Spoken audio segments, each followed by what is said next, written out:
Prezados alunos da Faculdade Metropolitana, do curso de Direito, disciplina Filosofia do Direito, tudo bem? Vou iniciar aqui uma série de vídeos, aulas, colocando um pouco a nossa temática em cima dos textos que nós estamos trabalhando nesse semestre. Lembrando que esses textos eles já estão disponíveis no portal, tá? No nosso portal tradicional, e muito em breve eu vou estar encaminhando as atividades com prazos aí para vocês fazerem as atividades, entregar com prazo. Estou utilizando o programa Zoom para fazer essa gravação, utilizando o notebook, o sistema Linux, então não estranha assim um pouco o amadorismo da gravação e pode ser que o som também não seja. Eu espero que o som esteja sendo bom. Estou fazendo aqui também, aumentando um pouco o tom da voz para que a gente possa fazer a melhor gravação possível. Antes de encaminhar os assuntos, nesse vídeo 1, falar um pouco sobre o que nós vimos em sala de aula. Então, as nossas primeiras aulas foi um pouco para falar o que é a filosofia, como é que se fundamenta a filosofia enquanto um campo de saber. E aí eu falei que a filosofia ela não é uma ciência. A filosofia ela não é a ciência, embora ela seja a mestra, né? Ela seja a grande fonte de inspiração da ciência. Por quê? Porque a filosofia ela trabalha essencialmente com a construção do pensamento, a formulação do pensamento, o método em que nós articulamos o pensamento, construímos um pensamento, e aí não é qualquer pensamento, é um pensamento filosófico. Na ocasião, também, nós começamos a discutir esse texto aqui, desse livro aqui, Para Ler e Escrever Textos Filosóficos, foi o texto 1. E vou compartilhar aqui a tela para a gente dar uma olhada nesse primeiro texto aqui, tá? Então, vamos lá para o texto 1. Deixa eu minimizar aqui a minha tela. O texto 1 foi isso aqui. Deixa eu colocar aqui. Interrogar e compreender a realidade, o exercício do pensamento crítico. Então, falando um pouco mesmo o que é a filosofia. Então, a primeira coisa, todos nós somos filósofos, né? Todos nós podemos exercer essa atribuição de sermos filósofos. Eu lembro que eu falei na ocasião de que o que nós vemos na faculdade, nas faculdades, nos cursos de filosofia, nas disciplinas de filosofia, é muito mais história da filosofia, história do pensamento, história do método, do que propriamente filosofia. Porque todos nós podemos ser filósofos. Desde o momento em que a gente começa a pensar o mundo e, a partir desse pensamento, elabora uma ação, nós estamos fazendo filosofia. Eu até gosto de brincar em sala, falando um pouco sobre aquela lógica do jogador quando vai dar entrevista. A filosofia do professor fez com que nós ganhássemos por 2-1. Aquela, aquela explicação que aquele jogador está dando é correta. É filosofia, sim. E, como filósofo, o técnico de futebol está também sendo professor. Então, esse texto, ele é um texto que visa falar um pouco esse fazer filosófico. Esse fazer filosófico que traz como princípio a lógica do pensamento. Fazer filosofia, né, é pensar o mundo, mas não é só pensar o mundo, é lançar questões sobre o mundo, interrogar sobre, pensar em possibilidades da realidade. A realidade é algo que está dado, mas quais são as outras possibilidades sobre essa realidade que está sendo dada? Onde, por quê, como? São perguntas fundamentais dessa lógica da construção de um pensamento filosófico. Então, esse texto ele discorre muito sobre isso, né? Então, leiam esse texto pensando um pouco nessas questões, né, do que é desse olhar filosófico, né? Inclusive tem uma parte aqui na página 43 que ele diz: o olhar filosófico não é equivalente ao olhar do cientista. O cientista dirige o seu olhar para o problema particular, ao passo que o filósofo se interessa por problemas universais. Então, inclusive, essa é uma diferença da ciência. A ciência está sempre preocupada com a particularidade. A filosofia quer saber o princípio que rege essas particularidades. Então, dá até um exemplo aqui, né? Enquanto o historiador pergunta sobre o que aconteceu em determinada época, o filósofo pergunta o que é o tempo, o que é um fato. Né? O biólogo se debruça sobre questões da manutenção da vida, né? Então, o filósofo pergunta o que é a vida, como se fundamenta a vida, quais são as possibilidades da vida. Então, a filosofia se coloca a uma proposição de perguntas muito mais amplas, muito mais universais. E aí o exercício desse pensamento ele não se restringe ao método, mas à própria capacidade que a gente tem de pensar de forma infinita e de escrever também de forma infinita. Eu acho que a grande contribuição que a filosofia poderia nos dar e dar a vocês do curso de Direito é essa possibilidade de pensar as questões do direito para além do que é colocado na ciência positiva do direito, universalizar essas questões e abrir as possibilidades de questionamento de modo infinito, e não só isso, escrever isso de modo também, de modo infinito também. A gente tem muito medo de expressar ideias e de escrever ideias. E isso é um exercício, essa nossa prática, ela tolhe essa capacidade filosófica que nós temos. A disciplina de filosofia do direito, ela não versa muito sobre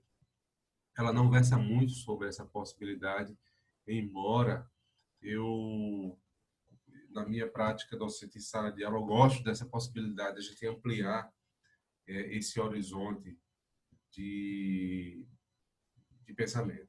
Tá? Então, leiam esse texto aí, tá? O exercício do pensamento, eu acho que é um texto fundamental para a gente começar a pensar o que é a filosofia, o que é esse exercício filosófico. É um texto muito fácil.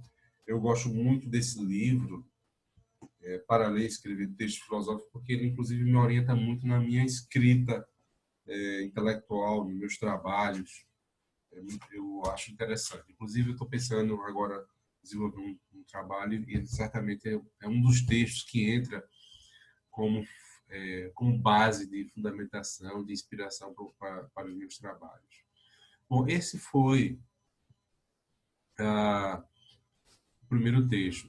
Nós vamos iniciar uma discussão, deixa eu interromper aqui o compartilhamento da tela. Nós vamos começar a discutir temas da filosofia do direito, propriamente dito. Então, vamos discutir aqui, vamos pegar muito texto desse livro aqui, Filosofia do Direito, né, do Morrison. Eu deixei o texto, que é o texto do capítulo 1, que é o problema da filosofia do direito, ou dizer a verdade do direito. Eu mergulho as questões recorrentes. Eu vou voltar aqui ao modo de compartilhamento para mostrar um pouco, para ilustrar um pouco esse slide que está aqui. Dá um F5 aqui, a imagem vai correr de um canto a outro. Bom, então o problema da filosofia do direito ou dizer a verdade do direito. Então, qual é a grande discussão que há nesse texto? O que é o direito? Mas antes de falar o que é o direito, do ponto de vista filosófico, ele vai trazer uma questão, logo no início do texto, que é a questão do ser. Na filosofia, acima de tudo, nós discutimos o que é o ser, como é que as coisas se constituem a partir daquilo que elas são. Mas a questão não é só essa. como é que se dá essa construção do ser? Há várias correntes filosóficas, como nós discutimos nas primeiras aulas. Falamos de três perspectivas, que basicamente vai fundamentar. Falam de várias escolas, mas eu acho que é uma raiz que fundamenta vários caminhos. Começando por Sócrates, eu só sei que nada sei. Depois, uma continuidade dessa filosofia que vai se fundamentar numa tradição escrita em Platão, na construção do ideal do ser. Né? Sócrates, sei que nada sei. Platão, na ideia de um conhecimento que vai resgatar essa questão do ser, da essência. E Aristóteles, que vai refazer um pouco o pensamento de Platão, pensando o ser não a partir das ideias, mas a partir da experiência que vai fundamentar as ideias. Basicamente, a filosofia ocidental vai partir dessas três fundamentações. Então, quando a gente vai discutir qualquer assunto na filosofia, basicamente nós estamos implicados nessas três fundamentações filosóficas.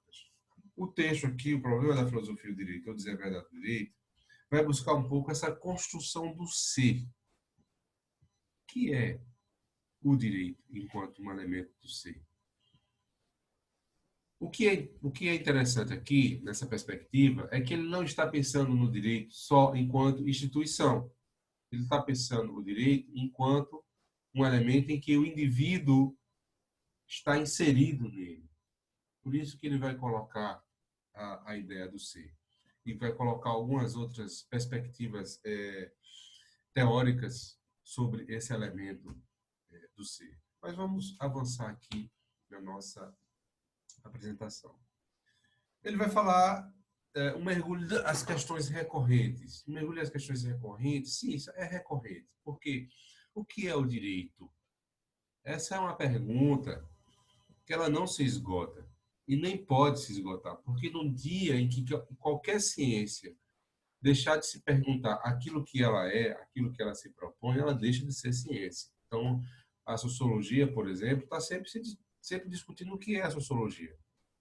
A cada época, a cada ano, a cada pesquisa que a gente vai fazer, a gente se pergunta o que é a sociologia, a que se propõe a sociologia. Então, toda vez que a gente se pergunta sobre o que é a sociologia, nós estamos reforçando a necessidade de perguntar o que é ser sociólogo, o que é ser sociologia, e a partir do que é esse ser, como é que nós podemos desenvolver uma metodologia de conhecimento a partir daquilo que se é. Porque deixar de fazer essa pergunta é cair, por exemplo, na construção das verdades universais, ou o dogma. O que é o dogma? O dogma é aquilo que você aceita como uma verdade do qual não cabe um questionamento sobre a verdade. Então, tanto a filosofia quanto a ciência, ela não se permite a estabelecer dogmas. Eu digo isso pelo menos do ponto de vista teórico, porque tem muitos cientistas dogmáticos e tem muitos filósofos dogmáticos. Isso é um problema. Mas, enquanto princípio, tanto a filosofia quanto as ciências, de modo geral, não se permitem ao dogma. Então, como elas não se permitem ao dogma, elas têm sim que a todo momento levantar um questionamento sobre o que é a natureza do seu problema, da sua ciência. Então, para o direito não seria diferente. Então, o que é o direito? Então, eu pergunto a vocês, o que é o direito para vocês? Em sala de aula, eu gosto sempre de fazer essa pergunta, o que é o direito? Discute-se aqui a complexidade do ser. Aqui tem alguém aqui fora, aqui na rua, gritando, então não estranhe se vocês escutarem barulho da rua, tá? Então, discute-se aqui a complexidade do ser. O que é o ser? Né? O direito, e aí vai começar a discutir, o direito é uma entidade autônoma, ou é um processo, um conjunto de processos, ou talvez um fenômeno social complexo? Eu diria que está incluso aí os três, tá? É uma entidade autônoma, porque é um elemento institucional, que tem indivíduos, que se constitui como indivíduos, como grupo social, como fato social. Emily Durkheim vai dizer, o direito, as instituições sociais, elas se constituem como fato social. Por que se constitui como fato social? Porque elas são elementos exteriores às vontades dos indivíduos. Elas possuem elementos coercitivos, porque é exterior, porque é maior do que o indivíduo, e é exterior. Por que é exterior? Porque o indivíduo ele pode entrar e sair desse elemento institucional, mas a instituição permanece lá. Então, ela tem uma autonomia, né? Enquanto instituição, ela tem uma autonomia com lógicas próprias que independem da vontade dos indivíduos. Então, ela é um fato social. O direito é um fato social. É um processo. Por que é um processo? O processo e um conjunto de processos, porque você não tem só um processo, você tem vários processos. Os vários segmentos de conhecimento que estão presentes nessa ciência caracterizam seus processos próprios, porque há lógicas e há dinâmicas específicas de atuação, por exemplo, dentro do Estado, de atuação dentro das várias camadas sociais, dentro das várias instituições sociais. Então, não é um processo, são vários processos. E é um fenômeno social complexo. E uma palavra resume essa complexidade: cultura.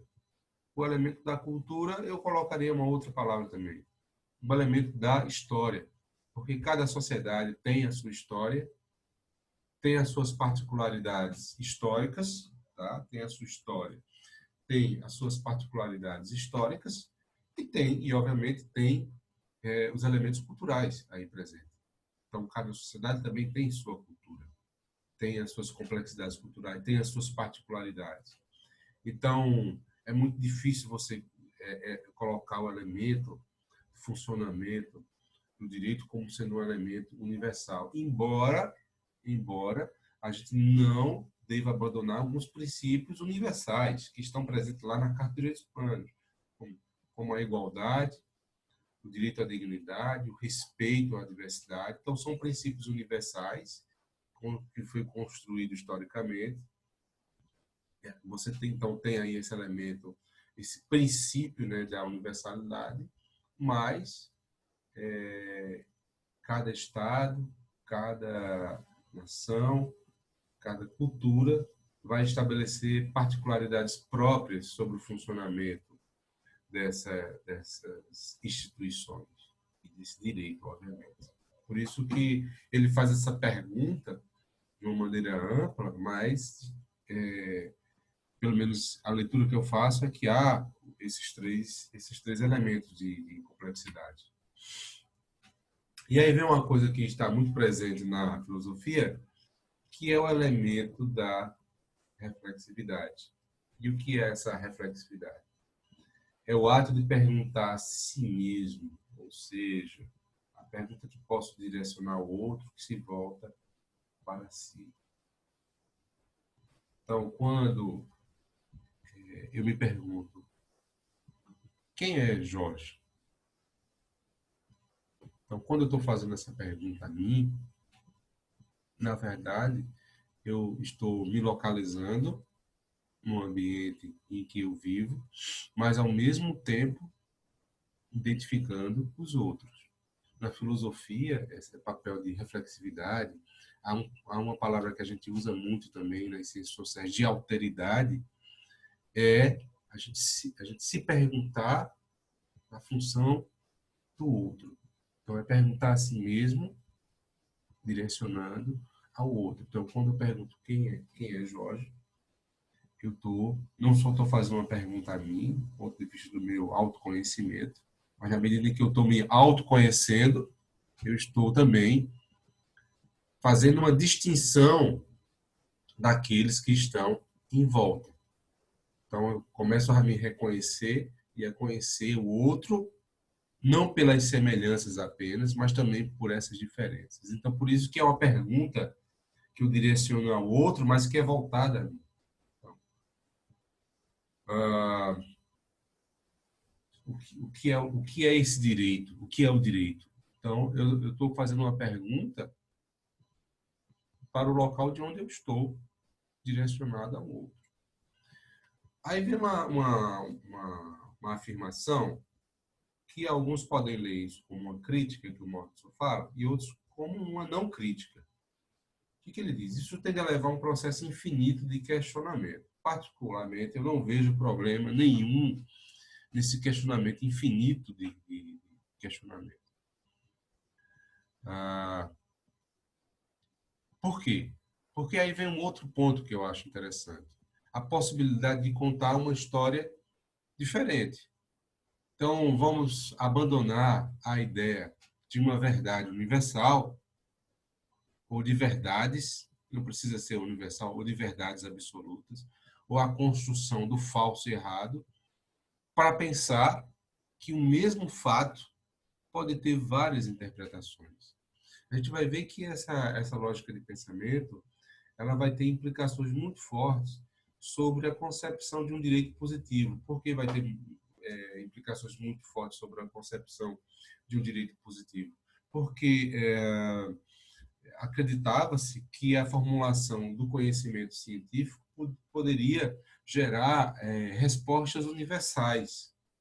Você constrói um método que pode ser aplicado de maneira universal, porque você vai ter a experiência, você vai ter um modo único de coletar essas informações e as respostas tenderiam a ser universais.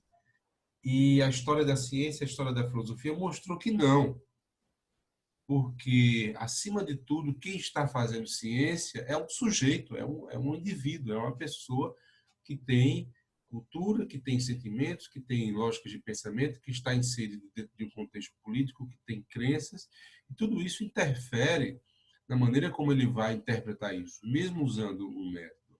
Então, a ideia de uma universalidade do método, ela não se mostrou verdadeira e eficaz. Então, um problema que eu identifico aqui usando um método tem uma resposta, o mesmo método que eu posso aplicá-lo em outro país terá outra resposta e outras possibilidades. Então, isso despertou a ideia de que você pode ter possibilidades de contar uma história de modo diferente. Então, a ideia de uma construção de verdade universal, ela se desfaz. Aí, abrindo um parênteses, por que eu estou colocando isso? Porque a ciência, no século XVI, XVII, e o desenvolvimento dela no século XIX, XX e até recentemente, colocava esse conhecimento como uma verdade absoluta. E, e alguns teóricos dizem que não, nem sempre. Há coisas na ciência, que a ciência aponta que não nos dão resposta, que nos dão possibilidades diferentes. Então, se eu pensar, por exemplo, sobre o elemento do universo, eu tenho respostas diferentes. E a própria ciência não consegue dar conta da sua complexidade. As ciências sociais, por exemplo, não já desistiram, inclusive, de construir elementos universais para a explicação da sociedade, porque cada sociedade é diferente, cada história é diferente. Então, você tem possibilidades também aí diferentes. E aí vem uma outra pergunta. Deixa eu diminuir aqui, botar aqui. O direito é um fenômeno único ou existe uma variedade dos mesmos? É uma boa pergunta. Eu vou responder rapidamente. Há uma variedade dos mesmos. Embora a própria ideia de se falar direito positivo, direito pós-moderno, reflexividade, ativismo jurídico, você vê que há perspectivas diferentes. A própria maneira como os estados nacionais vão estabelecendo políticas públicas e o direito vai se adaptando a essas políticas públicas dá um ensejo de que você tem variedades sobre o mesmo direito. Por quê? Porque o rito, ele pode ser o mesmo. Os ritos, os métodos de apresentação, a maneira como cada instituição vai colocar os seus atores frente a frente, ele pode ser o mesmo. Mas o modo como isso funciona, interpreta, como acontece, eles podem ter resultados variados. E aí tem uma colocação que ele faz, que é o positivismo, ele vem como uma resposta na tentativa de unificar uma prática por meio do método. Eu diria que esse método, ele ainda é muito válido. Esse método positivo, ele é válido. Eu diria que, graças ao positivismo, por exemplo, que a gente consegue minimamente, ao método positivo, minimamente, embora não saibamos ainda como solucionar o problema, mas é graças ao método positivo de pesquisa, de ciência, que a gente consegue minimamente amenizar os impactos, por exemplo, de uma pandemia como a que nós vivemos atualmente do coronavírus. Então, você tem um método que ainda não aponta resposta, solução do problema, mas esse método nos diz, olha, por enquanto, a melhor maneira de diminuir os impactos de uma pandemia é o confinamento. Então, isso não é achismo, isso é um método, e esse método é um método positivo. Não é à toa que esse método ele vem das ciências naturais, da investigação empírica. O que é essa investigação empírica? É a capacidade que eu tenho, dentro de um tempo histórico e na formulação de categorias. O que são categorias? São as descrições dos eventos dentro desse tempo, contabilizar isso do ponto de vista matemático, na construção de uma probabilidade, para elaborar possíveis respostas. Você não vai ter uma resposta, mas você vai ter possíveis respostas. Então, o direito enquanto ciência vai também se apropriar disso. Um bom autor para ler sobre essa perspectiva positiva é o Hans Kelsen. Kelsen vai trabalhar muito com o método positivo, ele vai adaptar essa metodologia positiva e colocá-la no campo do direito, inclusive ele afirmando que o direito, se apropriando desse método, cria uma perspectiva própria, uma perspectiva epistemológica própria, ou seja, é uma ciência que ganha um corpo normativo próprio. Então, o direito, inclusive, dá um salto muito grande com Hans Kelsen, e não só em Kelsen, mas toda a filosofia do direito alemã dá um passo muito importante quando estabelece esse método como o elemento empírico da sua investigação. A perspectiva metodológica do positivismo visava definir uma tradição no campo jurídico, que é o que eu acabei de falar. Seu fim era pensar as relações sociais a partir das dinâmicas no qual está inserida, porque essa é uma outra coisa. No positivismo, você não vai criar... você tem um método que alguns dizem que pode ser universal, mas o modo como você coloca tem particularidade de um espaço físico e de um tempo em que você faz isso. Tá? Então, por isso que diz, o seu fim é pensar relações sociais a partir de dinâmicas no qual ela está inserida. Então, quando eu estou falando sobre determinado problema, isso em qualquer área da ciência positiva, eu tenho que dizer qual é o problema, onde ele está localizado, qual foi o tempo pesquisado, quais foram os dados coletados, qual foi o período dessa coleta de dados e quais são as possibilidades dentro dessa coleta de dados. Então, a construção, por exemplo, do direito também se dá disso. A investigação no campo jurídico, ela passa também por esse mesmo processo. Inclusive, vocês querem saber um pouco mais sobre isso, que está para além do campo da filosofia, o campo do método, vocês podem pesquisar sobre o método jurídico, método da pesquisa jurídica, por exemplo. Então, vocês vão ver um pouco dessa dinâmica. Ou então, a própria metodologia de pesquisa, que ela é a metodologia de pesquisa que a gente estuda, ele tem esse caráter que pode ser aplicado em todas as ciências sociais. Então, o que é uma hipótese, por exemplo? Como é que você constrói uma hipótese e como é que você testa uma hipótese? Quando você chegar lá no final do curso, a gente vai ver isso muito na prática. Alguns críticos tendem a afirmar que o positivismo é uma metodologia sem alma. Nessa crítica que começa a vir novas perspectivas sobre o campo de um novo direito. Bom, por uma questão de espaço, eu vou encerrar esse vídeo 1. No vídeo 2, nós vamos discutir o direito e pós-modernismo, continuando o texto 1. Tá? Então, eu vou dividir essa aula em 2 vídeos. Esse vídeo tem mais ou menos 30 minutos. E daqui a pouco vocês vão ver o vídeo 2 com a continuação dessa aula.